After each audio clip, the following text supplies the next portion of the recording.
engaging in blaming. If you are a black person and you are blaming other people for the problems that you experience, you are helping white people maintain the system of white supremacy. And again, everyone come to your own conclusions. Think about the information, come to your own conclusions about how you feel on it. Just given my view, Pam has given her view. We could both be wrong.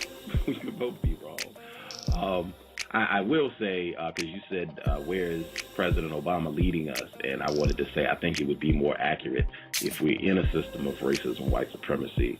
Racist woman and racist man are doing the leading, not President Obama or any other non-white person. I think that would be most accurate. And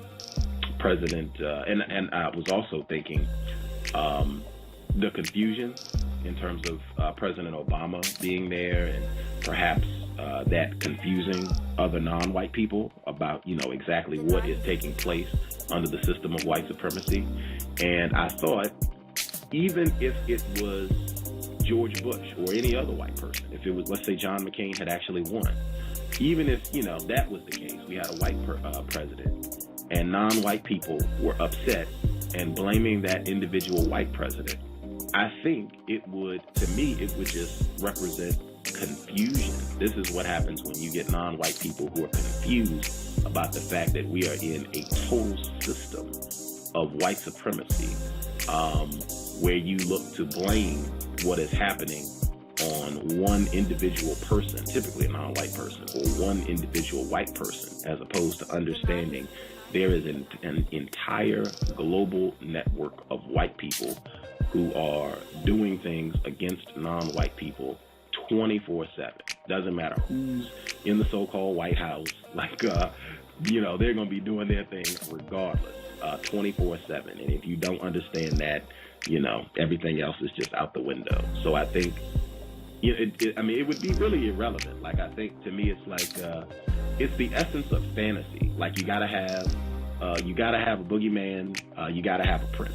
Either you go the emotional route with the prince, and this is President Obama becomes a demagogue. He becomes a hero. You can't say anything bad against him, or you go the other route, really emotional, and he's Satan.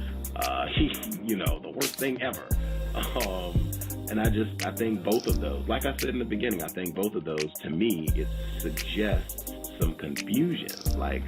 Wait a minute, what about this whole gang of white people? That's the problem. Wait a minute, why are we getting so caught up on, any one individual, particularly any one non-white individual? Shouldn't we be focusing on the global white collective and how to deal with them? That just seems more logical to me. Something seems really, and particularly, not only when I hear black people chumming it up with a white person to talk bad about another black person, something about that just, is way incorrect. If we're in a system of white supremacy, that should never happen, where a black person or any other non-white person, I'm talking with a white person so that we can talk bad about how dumb and stupid this other non-white, that just seems, woo! I have made some errors if that is happening in my day. Does that make sense? Yes, it does, and I've been guilty of it.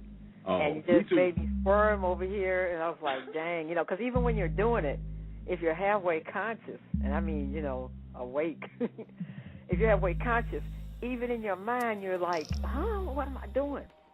It's like I'm aware that I'm doing it, but it feels so good. It feels so right, like I'm following my programming. So I'm battling this programming all the time. I am still a crackhead, still a white supremacy crackhead. And I've done that, and when you were saying that, I remember the last time I did it. But it was with a non-black, non-white person. But I've done it with white people. Had conversations about Obama, and it just feels so good.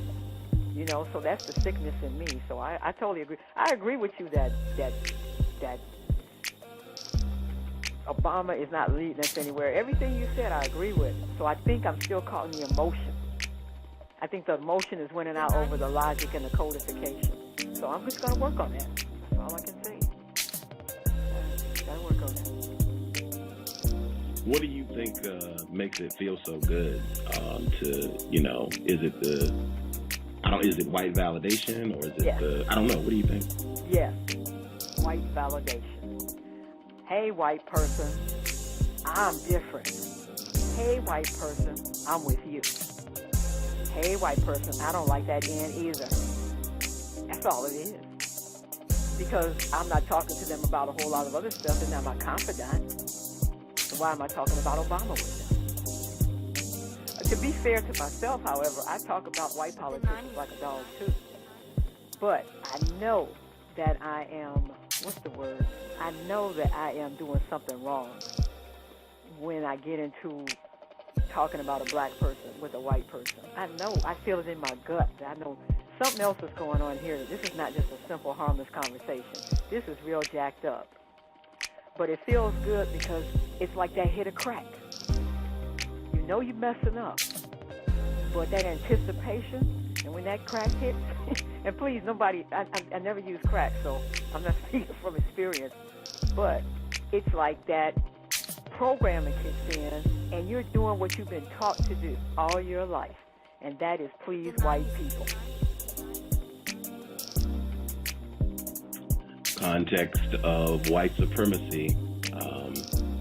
In fact, because you have so many programs, just because most of the time when you see a black person with a microphone in front of them, they're talking bad about another black person. Like if you can think of all the sitcoms, Sanford and Son, Good Times, Martin, The Game, most of the time, what you just heard, when you see a black person with a microphone in front of their face, they're talking bad about another non-white person, like a high percentage of the time. I don't know that. I think we should all work against that. Anytime if a microphone is put in front of you, make sure if you have something bad to say, it's about white people because they are the problem. Yeah, I want to make sure I'm on my job about this Tim Wise thing and just throwing that out there for comparison's sake. All the videos, you can go online. I remember there were black people during the election in 2008. I remember there were black people in Florida. They interrupted him during a speech and started yelling at, I guess it was Senator Obama at the time, yelling at him about Jenna Six and Sean Bell and what are you going to do for black people? And I remember I believe it was last year, they had a protest in D.C. It was all black people and they were protesting President Obama. And I remembered I was so thankful. Mr. Fuller, he was on a radio program in 2008. It was just a couple weeks after the election, and someone asked him about President Obama, and they almost asked the question that you did in terms of, is this going to confuse non-white people about what's going on? And he gave a great response. I'll play Mr. Fuller real quick and get your thoughts, Pam. Now, I have another question about, we now have a new non-white, a black president, Mr. Obama. Why Mr. Obama was able to become president, and what do you believe why it is that so many so-called white people or white people voted for Mr. Obama? What do you think the motivation behind that was? I think it's one or two or both. Now, one, there are a sizable number of white people who are tired of this whole business about squabbling about what color somebody is. Mostly a number of younger white people classified as white. Now, there's another category, and that is the refined racist who says it's good for business. Good for the business of what? Of racism. That you put a lot of black people up front. And what better way to put a black person up front is the attempt was made by that category of people. First of all, with Mr. Powell, who didn't rise to the occasion, for reasons which he best knows, in my opinion. And then now Mr. Obama, that a lot of white people say they want him out front. Out front means he's not going to dictate. He's not going to just sit up and write checks, because he's not going to be allowed to do that based on logic. So why would white people who have malintentions want him to be up front? It's because in any organized, that's the white people who are racist, that is. Now, racism works on the principle of organized crime. One thing that you do in modern organized crime is that you have what they call buffers.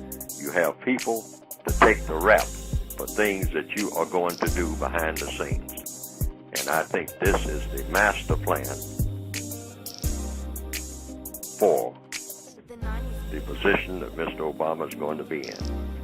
And I think that every black person, every non-white person, and every correct-thinking white person should be aware of that plan, that a lot of very ugly things are going to happen on his watch that he has absolutely nothing to do with, but he's going to be the person standing there with the smoking gun because somebody's going to put it in his hands.